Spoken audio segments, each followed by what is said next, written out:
itu cuma konten, Mbak. Beli kapal itu cuma konten ya. Abang di mana tahu ceritanya? Teman saya masih kerja sampai saat ini dengan Mbak L. Teman baik saya, makanya saya tahu semua ini sebelum televisi nasional meliput. Teman saya masih bekerja dengan Mbak L, teman baik saya di Jakarta. Teman satu profesi saya dahulu. Ya, saya satu tim dengan tim kreatif Mbak L. Cerai, kalau dari orang tua mereka suruh cerai, dari orang tua Mbak L suruh cerai. Oke, ada lagi. Aset-aset atas nama siapa? Yang namanya kita sudah menikah ada harta gono gini ya. Jadi kalaupun mereka bercerai nanti hartanya dibagi. Reaksi keluarga Mbak L ya sangat terpukul atas kejadian ini. Bahkan ayah Mbak L sampai menangis ya. Memang mereka udah di puncak karir, cuman kalau udah seperti ini sudah nggak ada harapan lagi ya, karena apa? Si B sudah dikecam, sudah diboikot oleh KPI, nggak boleh tampil lagi di televisi.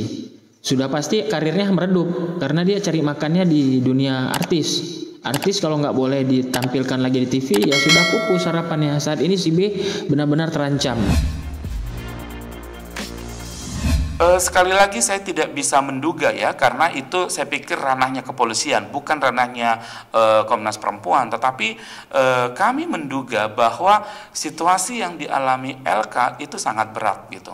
Apalagi misalnya dari berbagai pemberitaan media, LK diberitakan mengalami luka-luka gitu ya, kemudian dia dirawat di rumah sakit. Ini menunjukkan bahwa gangguan kesehatannya, gangguan fisiknya, psikisnya ini sangat berat, sehingga kemudian LK membutuhkan perawatan yang lebih intensif supaya kemudian dia bisa sembuh dan pulih sebagai dampak dari KDRT yang dia alami. Ya, jadi sesuai dengan mandatnya bahwa kami memang membutuhkan pelaporan dari korban supaya kemudian kami dapat mengawal kasusnya LK sebagai korban KDRT. Bentuk pengawalan yang bisa dilakukan oleh Komnas Perempuan setelah menerima pengaduan adalah yang pertama, memastikan kepolisian bisa melakukan proses hukum dengan baik, menerapkan Undang-Undang Nomor 23 Tahun 2004 tentang penghapusan kekerasan dalam rumah tangga.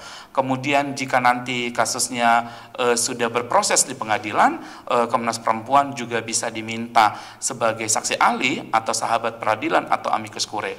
Sementara untuk pendampingan secara khusus, misalnya untuk proses pemulihan dan lain sebagainya, jika itu dibutuhkan, Komnas Perempuan bisa merujuk saudari LK ke lembaga layanan yang memiliki pelayanan untuk memberikan pendampingan terhadap korban. Paling tidak lewat media kami mengawal, memonitoring kasus LK, termasuk juga proses penanganan hukumnya di kepolisian. Itu sementara yang bisa kita lakukan, tetapi memang sekali lagi sangat dibutuhkan LK dapat memberikan laporan ke Komnas Perempuan agar Komnas Perempuan bisa mengawal kasus ini dengan intens, dan itu sesuai dengan mandat yang dimiliki oleh Komnas Perempuan dalam melakukan penyikapan kasus-kasus kekerasan terhadap perempuan. Penegakan hukum sebagai salah satu efek jerah itu sangat baik, tapi di sisi lain bahwa seluruh masyarakat itu memang harus bergerak bersama untuk memberikan edukasi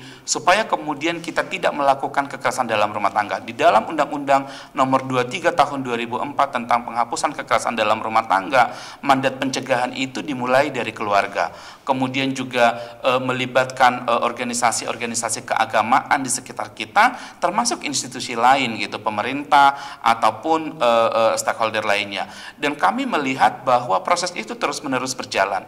Sebagai lembaga yang dimandatkan untuk memantau kasus-kasus kekerasan terhadap perempuan, Komnas Perempuan juga aktif bekerja sama dengan para pihak untuk memberikan pendidikan sebagai bentuk pencegahan kekerasan dalam rumah tangga ini. Saya pikir itu salah satu cara yang efektif juga selain penegakan hukum. Jadi kita juga mesti bersama-sama untuk mencegah terjadinya kekerasan dalam rumah tangga. Kekerasan dalam rumah tangga merupakan urutan pertama kasus yang diterima Komnas Perempuan pada tahun 2021. Kekerasan dalam rumah tangga merupakan kekerasan yang paling banyak atau tertinggi yang diterima pengaduannya oleh Komnas Perempuan. Jumlahnya pada tahun 2021 itu sebanyak 2.527 kasus.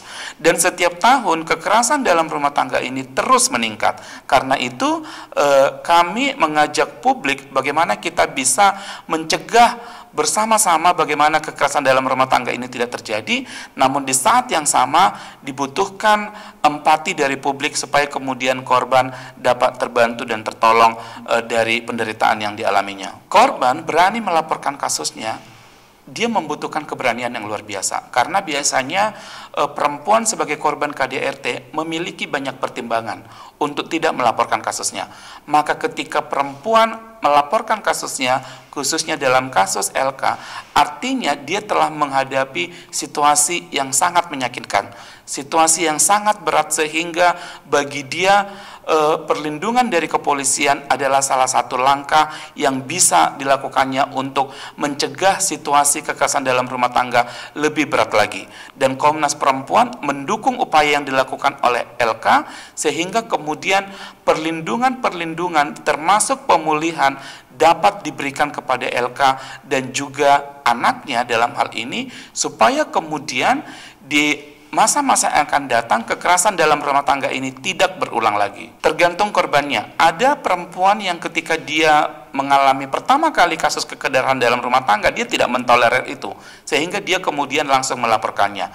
Namun ada perempuan yang dia telah berkali-kali mengalami kasus kekerasan dalam rumah tangga, sehingga kemudian dia baru melaporkannya karena alasan pertimbangan. Secara umum yang kami lihat adalah korban sudah mengalami kekerasan berulang-ulang, dan karena pertimbangan atas nama baik keluarga, menyelamatkan anak-anak, dia menunda untuk melaporkan kasusnya. Kadangkala bahkan dia berpikir bahwa suaminya akan berubah.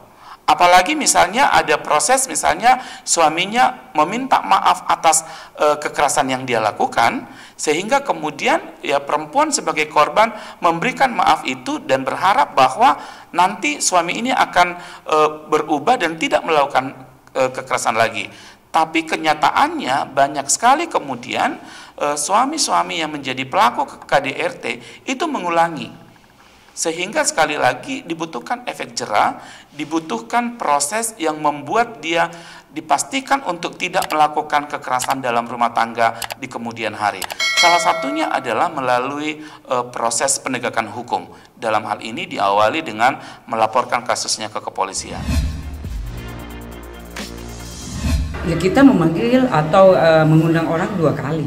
2 kali? Ya, 2 kali. Kemudian kalau ketiga kita sudah wajib untuk menjemputan paksa. Jadi jika memang yang diundang atau yang dimintain keterangan ke Polres Jakarta Selatan, jika memang tidak hadir, kita meminta keterangan yang jelas kenapa tidak hadir dalam pemanggilan atau undangan tersebut.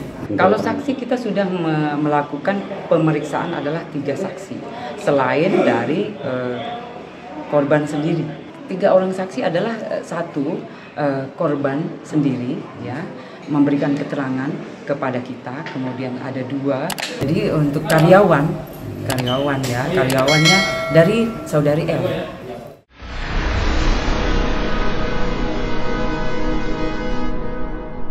Jadi jangan lupa untuk subscribe Cumi Cumi. Ditekan ya tombol lonceng merahnya.